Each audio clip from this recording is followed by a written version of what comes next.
शांति। आज की तारीख है 19/2/17 और आज हम सुनेंगे सुख्यम वतन निवासी प्राण प्यारे अव्यक्त मूर्तधारी बाप दादा की रिवाइज कोर्स की मुरली। तारीख है 12/3/82 और आज की इस अव्यक्त बाप दादा की ज्ञान मुरली का शीर्षक है चैतन्य पुष्पों में रंग, रूप और खुशबू का आधार। चैतन्य हम जो बाबा के बच्चे हैं, तो बाबा हम बच्चों की इस फुलवाड़ी के बागबान हैं। हम चैतन्य फूल हैं जिनके अंदर रंग भरे हुए हैं गुणों के। रूप हमारा बाप समान है और खुशबू हमारे अंदर शक्तियों की जो भरी हुई है, जिसके कारण हम सभी को आकर्षित कर सकते हैं। तो आज चैतन्य पुष्पों का रंग, रूप और खुशबू का आधार क्या है, उस पर मीठे मीठे बाप दादा हम बच्चों को बता रहे हैं। तो बाप दादा बागबान के रूप में बोले कि आज बागबान बाप अपने चैतन्य बगीचे में वैरायटी प्रकार के फूलों को देख रहे हैं। ऐसा रूहानी बगीचा बाप दादा को भी कल्प में एक बार मिलता है। हाँ, बाप और बच्चों का यह जो मिलन है, वो मिलन भी पूरे कल्प में एक ही बार होता है। ऐसा रूहानी बगीचा, ऐसा रूहानी बगीचा, रूहानी खुशबूदार फूलों की रौनक और किसी भी समय मिल नहीं सकती।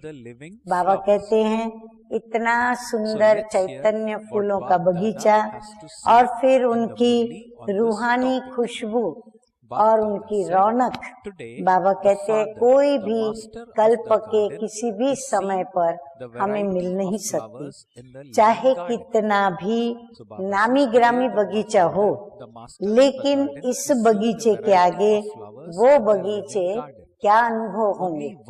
हाँ, संसार में कई अच्छे अच्छे सुंदर सुंदर नामी ग्रामी बगीचे हैं, परंतु बाबा कहते हैं कितने भी वो नामी ग्रामी हो, लेकिन ये जो रूहानी बगीचा है, रूहानी बागबान का, उसकी भेंट में कोई भी बगीचा श्रेष्ठ हो नहीं सकता।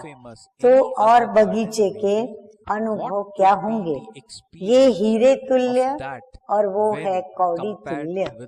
बाबा कहते कंपैरिजन यदि करेंगे तो जो रूहानी बागबान का रूहानी बगीचा है वो है हीरे तुल्य और बाकी के जो बगीचे हैं वो कौड़ी तुल्य। कौड़ी तुल्य बाबा क्यों कहते हैं?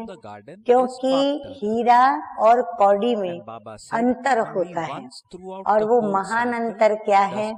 हीरा बेदाग होता है तो वो सच्चा हीरा कहलाता है।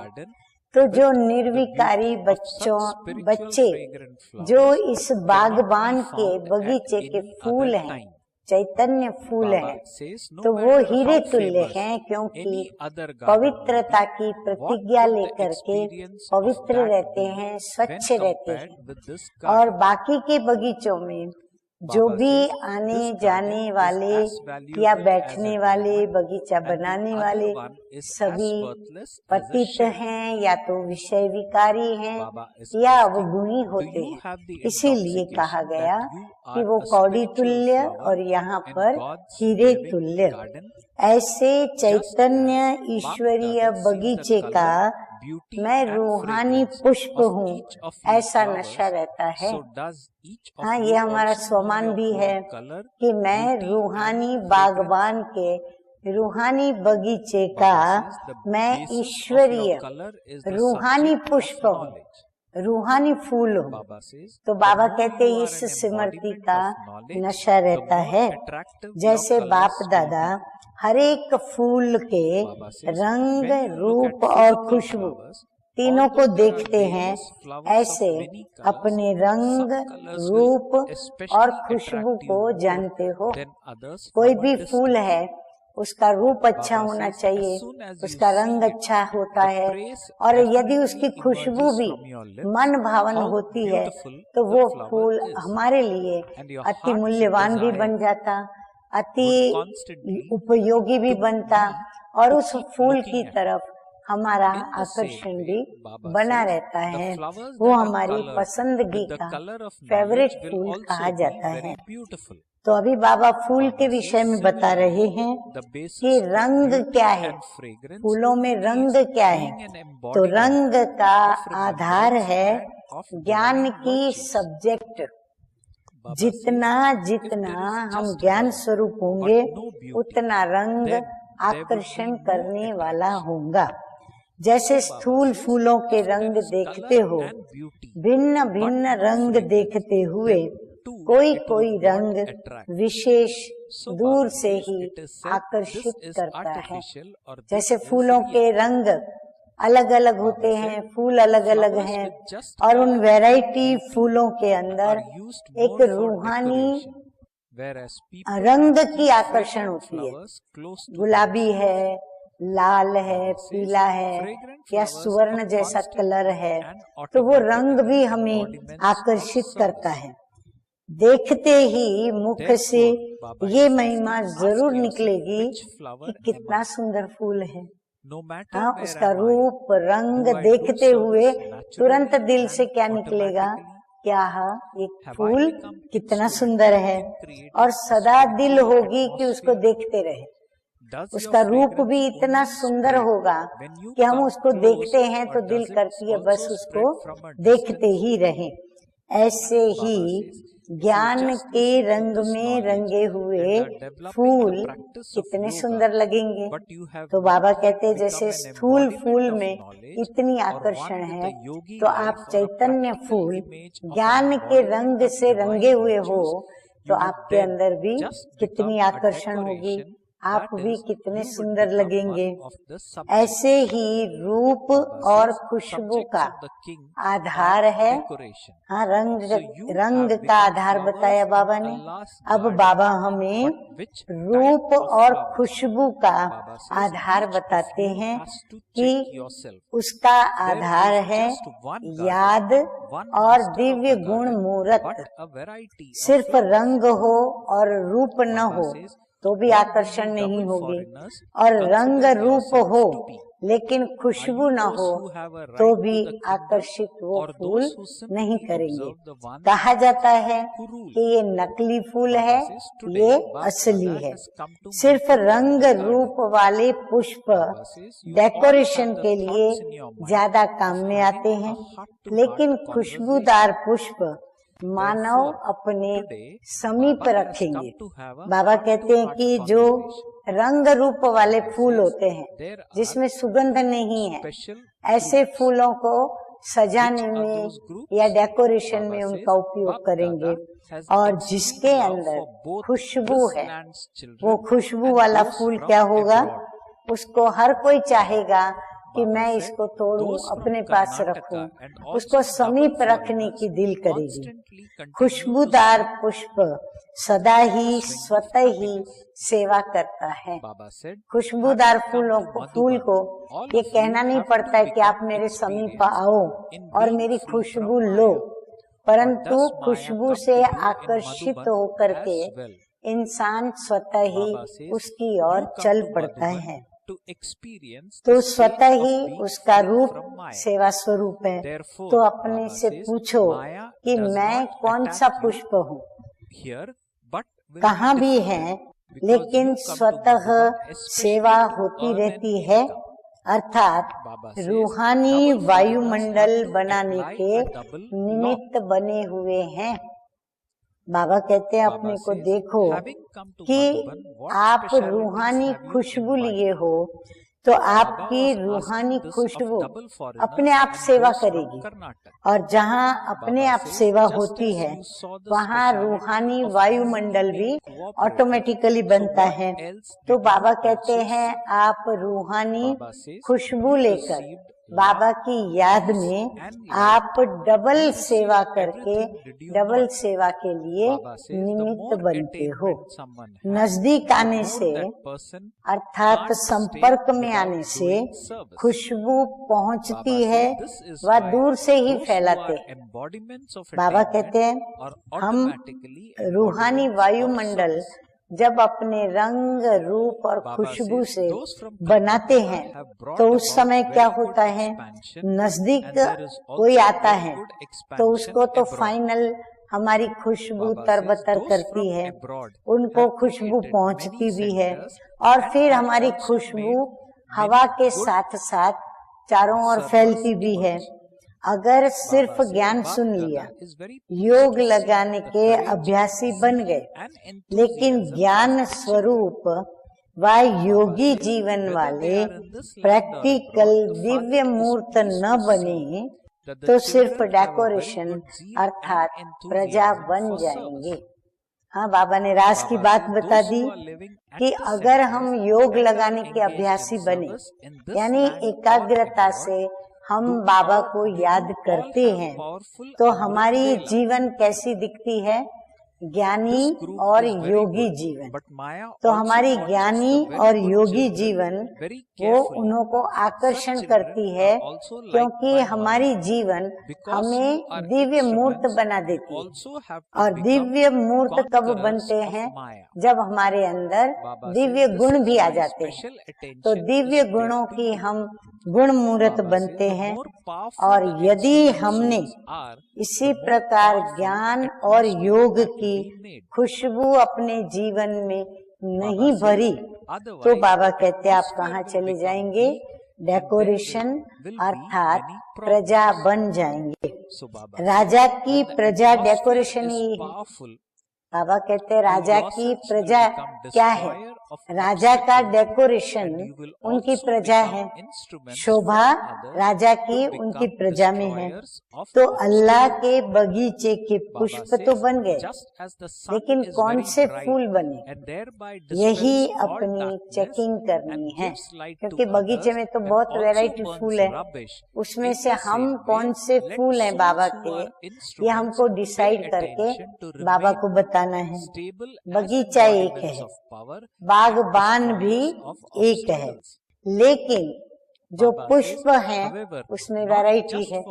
हाँ, फूलों में बहुत सारी वैरायटी है। डबल विदेशी अपने को क्या समझते हैं, हाँ, कौन से फूल समझते हैं, वारिस समझते हैं, क्या समझते हैं। राज्य अधिकारी हो व राज्य करने वालों को देखने वाले हो। अभी बाबा विदेशियों को प्रश्न पूछ रहे हैं कि आप राज्य अधिकारी हो या राज्य करने वाले हो या उनका खेल देखने वाले हो। तो अल्लाह के बगीचे के पुष्प तो बन गए, लेकिन कौन से पुष्प बने, राजाई करने वाले पुष्प बने, राजधानी में आने वाले बने, परिवार के बीच आने वाले बने, या फिर प्रजा में आने वाले फूल बने हो, कौन से बने, ये अपनी चेकिंग करनी है। बगीचा एक है, बागबान भी एक है, लेकिन फूलों में वैरायटी है। हर एक के अपने अपने स्वभाव संस्कार हैं। तो हर एक का रूप, रंग और जीवन में धारणा यानी खुशबू हर एक की अपनी अपनी है। डबल विदेशी अपने को क्या समझते हैं, राज्य अधिकारी व करने वालों को देखने वाले। जो राज्य चलाने वाले हैं, राज्य करने वाले हैं, उनको डबल विदेशी देख रहे हैं, या फिर वो स्वयं राज्य अधिकारी बन के सीट और सत्ता पर बैठे हैं तो अपने को देख रहे हैं, क्या कर रहे हैं। आज बाप दादा बगीचे में मिलने के लिए आए हैं, बाप दादा कभी तो हमारे पास घर में आते मिलने, लेकिन आज बाप दादा बगीचे में मिलने आए हैं। सभी के मन में रूह रिहान करने का संकल्प रहता है। हर एक क्या चाहता है, मैं बाबा से रूह रिहान करूं, मैं बाबा से कुछ बात करूं, बाबा भी कुछ मुझे वरदान दे, दो शब्द कहे। तो आज रूह रिहान करने के लिए आए। विदेशी विशेष 2 ग्रुप है ना। बाबा कहते हैं आज मैं किस लिए आया हूँ, विशेष विदेशी बच्चे जो दूर दूर से आए हैं उनके साथ मैं रूह रिहान करने के लिए आया हूँ।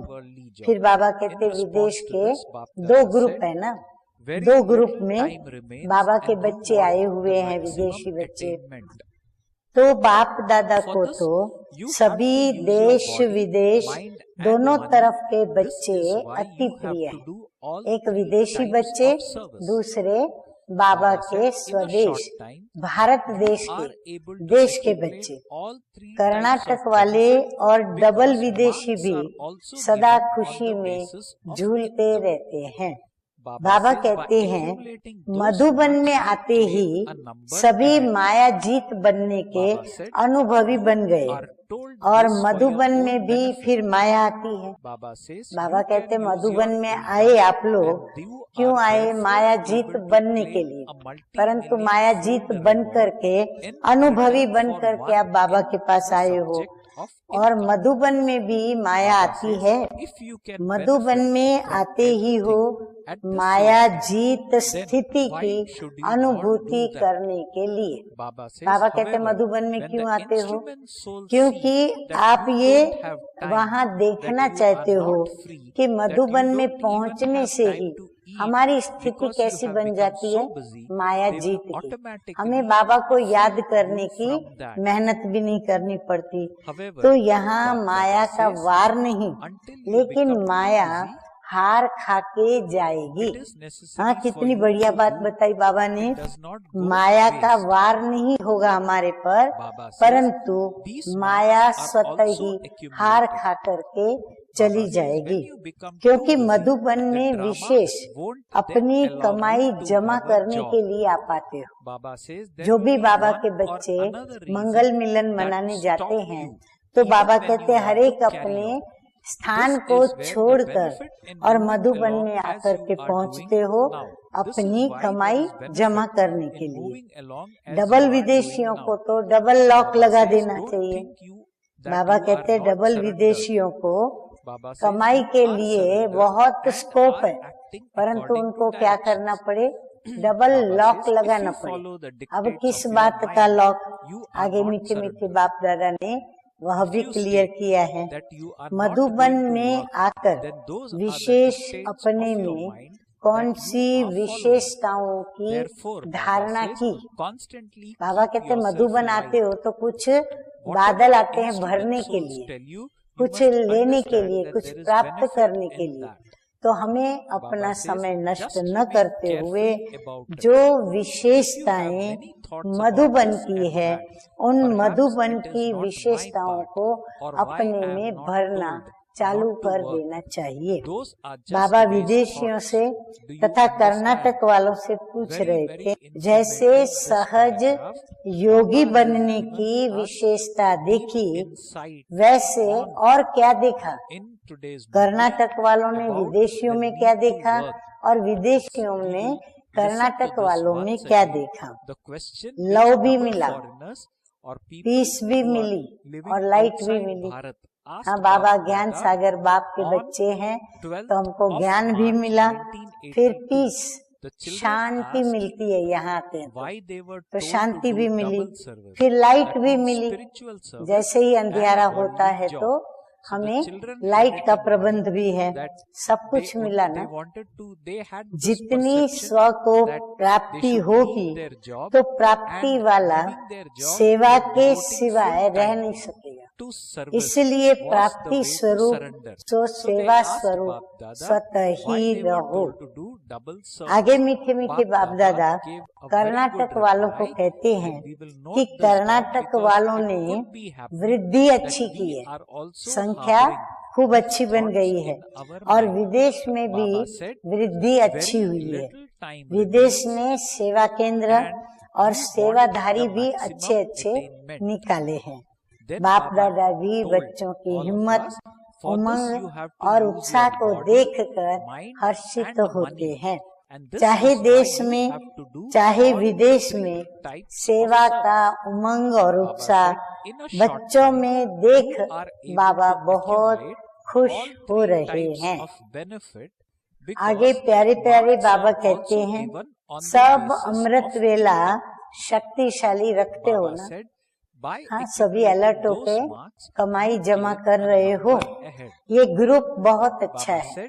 हाँ, जो भी ग्रुप सामने बैठा होगा, बाबा कहते ये ग्रुप बहुत अच्छा है, लेकिन अच्छे अच्छे बच्चों को भी अच्छी तरह से माया देखती है। माया पीछा नहीं छोड़ती। हम जितना आगे बढ़ते हैं, माया हमारे से 10 कदम पहले ही आगे बढ़ी हुई दिखाई पड़ती है। माया को भी वे अच्छे लगते, इसीलिए माया जीत बनना है, क्योंकि निमित्त आत्माएं हो ना, इसीलिए विशेष अटेंशन बाबा खिंचवा रहे हैं। क्यों खिंचवाते हैं? क्योंकि हमको माया अच्छी लगती है। हम जन्म जन्मांतर से माया के संग में जी रहे हैं, तो हमको वो अच्छी लग रही है। लेकिन बाबा कहते संगम पर तो संगम के नियम, मर्यादा, कायदे उन पर चलना होगा। तो संगम पर तो जल्दी उठना पड़ता है और वातावरण में भी सतो प्रधानता होने के कारण, शक्तिशाली होने के कारण वो विघ्न विनाशक रहते हैं। औरों के भी वो विघ्नों के विनाश करने के निमित्त बने। बाबा कहते सिर्फ अपना विनाश करके खुश नहीं हो जाते, लेकिन औरों का भी करने का उनको उमंग और उत्साह आता है। जैसे सूर्य खुद प्रकाशमय है, तो अंधकार मिटाकर औरों को रोशनी देता और किचड़ा भस्म करता है। तो जो निमित्त बनी हुई आत्माएं हैं, वे शक्ति स्वरूप विघ्न विनाशक स्थिति में रहने का अटेंशन रखो। बाबा कहते यदि आप स्वयं को शक्ति स्वरूप समझते हो, विघ्न विनाशक समझते हो, तो बाबा कहते क्या करो, उस ही स्थिति में स्थित रहने का अटेंशन रखो। रोज की बात हो गई नियमित रूप की, सिर्फ स्वयं प्रति नहीं, स्वयं प्रति अटेंशन नहीं रखो, लेकिन औरों के साथ भी मेरा व्यवहार जो है वो ऐसा ही ऊंचे से ऊंचा बाप समान रहे। तो बाबा कहते वो भी देखो, स्टॉक भी जमा हो और औरों को भी विघ्न विनाशक बना सके। तो ये मेजॉरिटी ग्रुप मास्टर ज्ञान सूर्य है। बाबा कहते हैं सारा ग्रुप बाप समान मास्टर ज्ञान सूर्य है। अभी सदा यही स्मृति स्वरूप बन करके रहना है कि मैं मास्टर ज्ञान सूर्य हूँ। तो ये हमको एक स्वमान मिल गया, तो अभी हमको ये स्वमान बार बार अंदर में रिपीट करना है और फिर वैसी स्थिति का भी अभ्यास हमको हर बार करना है। स्वयं भी प्रकाश स्वरूप और औरों का भी अंधकार मिटाना है। मधुबन वाले भी बाप दादा को याद, बाबा किसी भी बच्चों को भूलते नहीं। जैसे भारतवासियों को बाबा ने 2 शब्द कहे, विदेशियों के लिए 2 शब्द कहे, तो मधुबन वाले सोचते होंगे हमारे लिए तो बाबा कुछ भी नहीं बोल रहे हैं। तो बाबा कहते हैं मधुबन वाले भी बाप दादा को याद है। मधुबन निवासी भी ब्राह्मण परिवारों की नजरों में है। मधुबन वाले भी विशेष आत्माएं हैं और पूरे देश विदेश के सभी ब्राह्मणों की नजरों में है। जब मधुबन की महिमा करते तो सामने मधुबन निवासी आ जाते हैं। तो मधुबन की महिमा का तो पूरा भाषण बना हुआ है। मधुबन की यदि महिमा करें तो बहुत लंबा चौड़ा हम भाषण कर सकते हैं कि मधुबन क्या है और मधुबन निवासी क्या है। जो मधुबन की महिमा है वो मधुबन निवासी हर एक अनुभव करते हो ना कि ये हमारी महिमा है।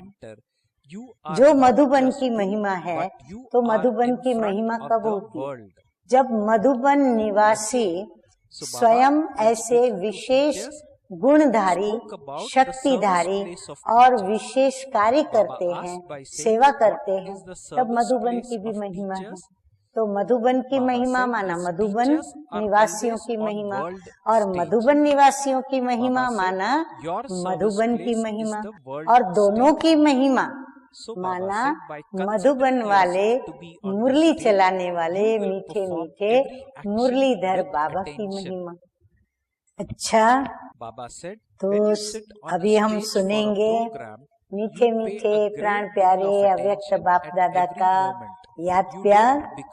तो बाप दादा याद प्यार देते हुए कहते हैं, सदा सर्व विशेषता संपन्न विशेष आत्माओं को सदा स्वयं के स्वरूप द्वारा सेवा के निमित्त बने हुए सेवाधारी आत्माओं को सदा रंग रूप और खुशबूदार फूलों को बागबान बाप दादा का याद प्यार और नमस्ते।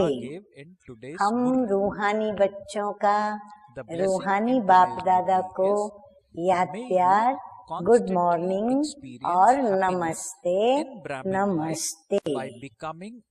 अब बाबा जो बात बता रहे हैं वो एक प्रश्न के रूप में, चाहे भारतवासी हो, स्वदेशी हो, चाहे विदेशी हो, हर एक के मन में उठता है, परंतु विदेशियों के मन में थोड़ा ज्यादा ही उठता है, क्योंकि जब जब बाप दादा से या निमित्तों से प्रश्न पूछते हैं तो अक्सर उन्हें जो जवाब मिलता है उस जवाब पर उनको विचार चलते हैं। तो आइए सुनते हैं उनको कौन सा प्रश्न उठता है।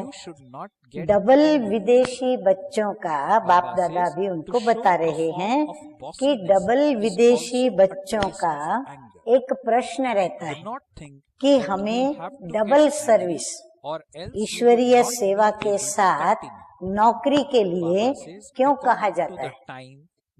इस प्रश्न का उत्तर देते हुए बाप दादा बोले कि समय कम है और प्राप्ति आप ज्यादा करना चाहते हो, सबसे ज्यादा करना चाहते हो, इसके कारण तन भी लगे, मन भी लगे और धन भी लगे। इसलिए तीनों प्रकार की सेवा आप लोगों को करनी पड़े। आप पीछे से आए हो, फास्ट जाना चाहते हो, फर्स्ट आना चाहते हो, और थोड़े समय में, जबकि समय कम है, तो थोड़े समय में आपको ज्यादा से ज्यादा प्राप्ति हो, इसलिए आपको ये राय दी जाती है कि आप डबल सर्विस करो, ईश्वरीय सेवा भी करो और नौकरी भी करो। थोड़े समय में आपका तीनों प्रकार का लाभ प्राप्ति जमा होता है, क्योंकि धन की भी मार्क्स मिलती है। जैसे तन से सेवा करते मार्क्स मिलती, वाचा से सेवा करते मार्क्स मिलती, मनसा से सेवा करते मार्क्स मिलती, ऐसे धन से भी सेवा जो करते हैं उनकी भी उनको मार्क्स मिलती है। तो वो मार्क्स जमा होने के कारण नंबर आगे ले लेते हो। तो आप लोगों के फायदे के लिए कहा जाता है कि अपना धन लगाना। तो धन की सब्जेक्ट में भी आपको एक का पदम मिलता है। So Baba said, बाबा कहते आपके फायदे के लिए बाबा राय देते हैं। सब तरफ से अगर एक ही समय में लाभ हो सकता है तो क्यों न करें। बाकी जब निमित्त बनी हुई आत्माएं देखेंगी कि इनको अभी समय नहीं है, इन्हें फुर्सत भी नहीं है, अपने खाने का भी समय नहीं मिलता है, ये इतने बिजी हो गए हैं, तो ऑटोमेटिकली उससे आपको फ्री कर देंगे। लेकिन जब तक इतने बिजी हो जाओ तब तक ये जरूरी है, तो ये व्यर्थ नहीं जाता है। आप अगर नौकरी करते भी हो तो बाबा कहते हैं आपका ये व्यर्थ नहीं जाता, इसकी भी मार्क्स जमा हो रही है। ये नौकरी में आप जो धन कमा रहे हो, समय दे रहे हो, उसकी भी मार्क्स जमा हो रही है।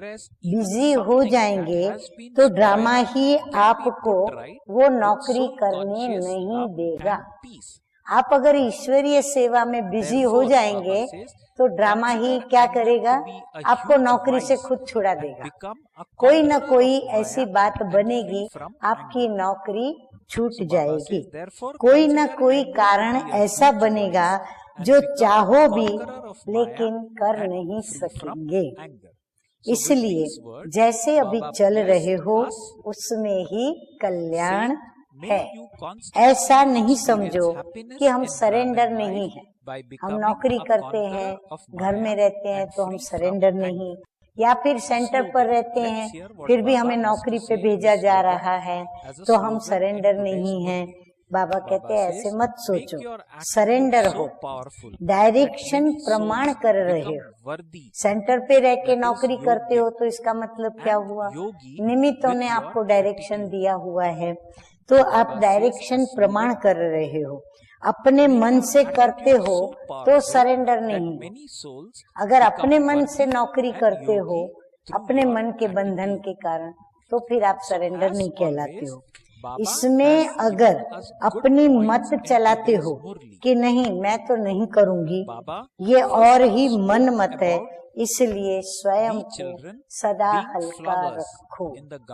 बाबा कहते हैं अपने मन से ये मत सोचो कि नहीं मैं तो नौकरी करूंगी, सेवा भी करूंगी, नौकरी भी करूंगी। अगर ऐसा सोच के करते हो तो बाबा कहते हैं ये आपकी मन मत होगी, इसीलिए आप अपने को हल्का रखो, आप सरेंडर हो।